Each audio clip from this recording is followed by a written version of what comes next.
You have Lil Nas twerking on the devil. You have drill artists singing about stabbing people to death in the middle of a knife crime epidemic. Now, I want to talk about these recent comments Andrew Tate made about drill rappers and Lil Nas X. He did this interview yesterday with a guy called Piers Morgan. The interviewer asked Andrew if all young men should aspire to be like him. He responded saying a couple things, but I want to more so focus on what he said on this part. Should young men, though, all aspire to be like you? Should young men aspire to work very hard, have no criminal record, become multimillionaires, protect and provide for the women close to them?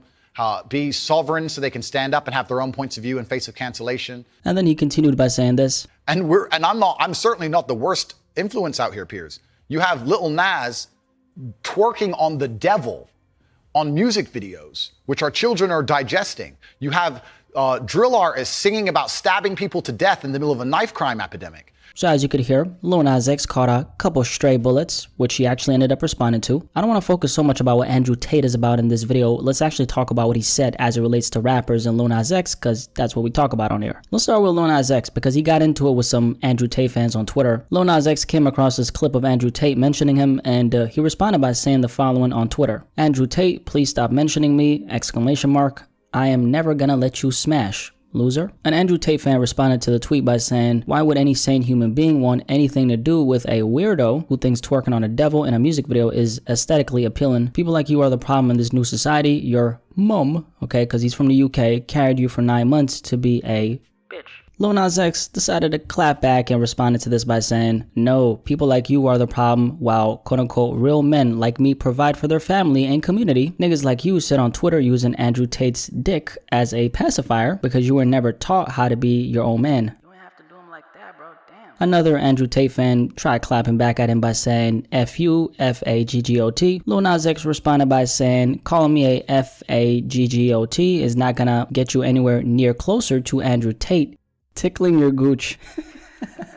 Now, Andrew Tate brought up the Lil Nas X twerking on the devil thing during this conversation, essentially saying, hey, I'm not the worst thing out there. Look at this guy, Lil Nas X, who's doing a little dance on the devil, and children are watching this. He also made a comment about drill rappers and the violence they promote in their music, trying to make the same point. First of all, getting the Lil Nas X stuff out of the way, children shouldn't be watching anything explicit, period. I think anyone who's listening to this agree with me when I say that, and that obviously includes Lil Nas X twerking on a devil, okay? So Andrew Tate is not saying anything controversial. That's something we all know. With that being said, my question is, if your kids, hypothetically speaking, are watching Lil Nas X twerking on a devil, who should take the blame for that? Is it Lil Nas X, or is it the parents for doing an awful job at keeping their kids away from this explicit content? This new generation has to start taking accountability for the fact that they give their children smartphones and they let them use that shit freely. And then they're surprised that their children are on the internet watching a bunch of explicit content that their young minds shouldn't see. If I had a son right now, which I don't, and I caught him watching a Lil Nas X video where he's doing a little dance on the devil, I wouldn't put the blame on Lil Nas X. I would put the blame on myself for not keeping my child away from that. If you give your children smartphones and you don't monitor what they're doing on said smartphones, don't be surprised that your children are being raised by the same content that you're letting them consume. Everybody wants to absolve themselves of the responsibility they have as parents to raise their kids by putting the blame on things that are on the outside. Even in this generation where it's hard to keep your children away from things that they shouldn't see, the responsibility is always on the parents to make sure that your kids aren't seeing the shit that they shouldn't see. The second you start putting the responsibility on outside forces, what happens is you give those outside forces power. And now you think you're powerless in the parenting role of your child because you gave your power away to Lil Nas X. Now, as for his comments about drill rappers, he didn't really expand too much on that, but let me expand on it. Drill rappers make music talking about shooting, killing, popping perkies while they're at it,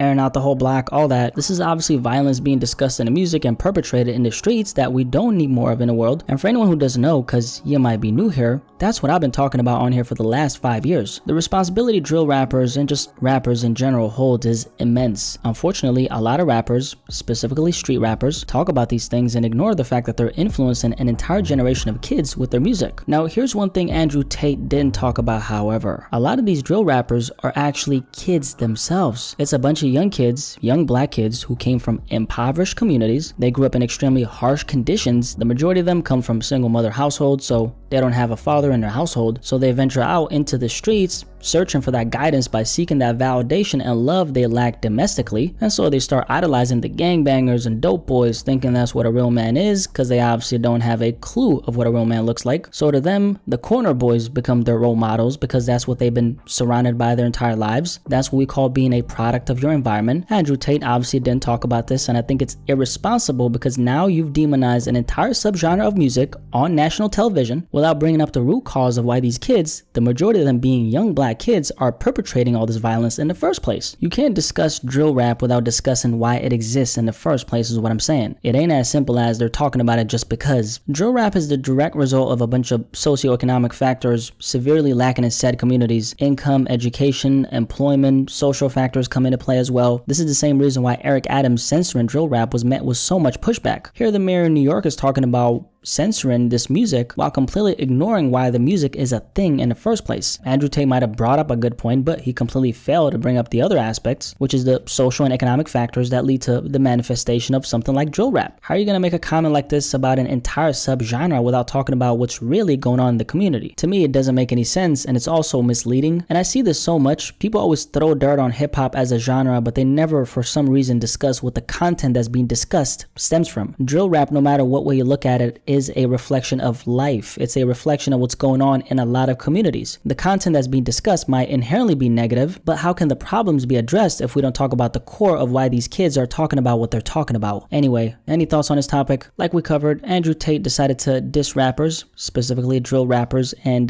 Lil Nas X for twerking on the devil. The Lil Nas X shit I look at and I say, just be present in your children's lives and actually monitor what they're consuming, and I promise you, your kids won't be exposed to Lil Nas X twerking on the devil. However, if they do end up coming across that, hey, no worries, just blame it on celebrities because you're not doing your job as a parent. I recognize that these artists have power for sure, but number one, why are you banking on the fact that a celebrity is going to act in the best interest of your children? And number two, who has the ultimate power? That's right, the parents. Anyway, any thoughts on this topic? Definitely let me know in the comment section below, and like this video, like, stop being stingy. Don't be stingy. Like it.